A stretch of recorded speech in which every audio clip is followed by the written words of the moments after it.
नगरी अयोध्या बहुत नीक लागे, जहाँ रहे राम कुमार हो। नगरी अयोध्या बहुत नीक लागे, जहाँ रहे राम कुमार हो।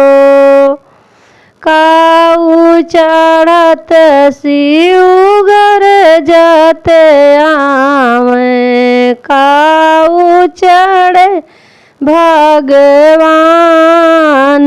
हो। काऊ चढ़त शिव जी गरजत आवे, काऊ चढ़े भगवान जी। काऊ चढ़े देवी गरजत आवे, जहाँ रहे राम कुमार जी। काऊ चढ़त देवी गरजत आवे, जहाँ रहे राम कुमार हो। बैल चढ़त शिव जी आवे, गरुड़ चढ़े भगवान हो। बैल चढ़े प्रभु शिव जी आवे, गरुड़ चढ़े भगवान हो। सिंह चढ़े हो देवी जी आवे, लाल ध्वजा फहराए राय जी। सिंह चढ़े देवी गर जाते आवे, लाल ध्वजा फहरा आए हो।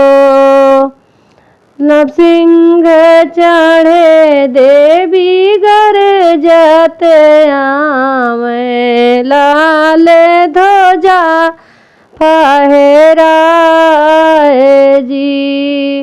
केथुअन के बानी है जनक दुअरिया, केथुअन लागे मोहार हो।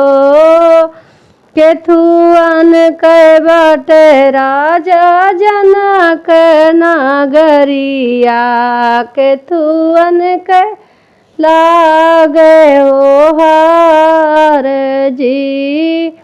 सोनेवन के बाट जनक नगरिया, रूपवन के लागे ओहार जी। सोनेवन के बाट जनक नगरिया, रूपवन के लागे ओहार जी।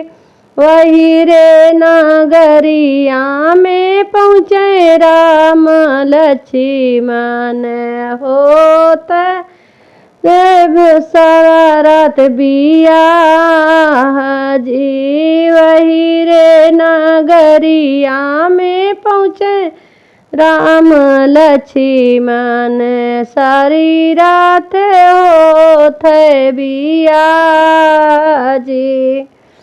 वही रे नगरिया में पहुँचे राजा दशरथ, चार कुंवर रले ठाड़ जी। वही रे नगरिया में पहुँचे राजा दशरथ, चार कुमार रहे ठाड़ जी।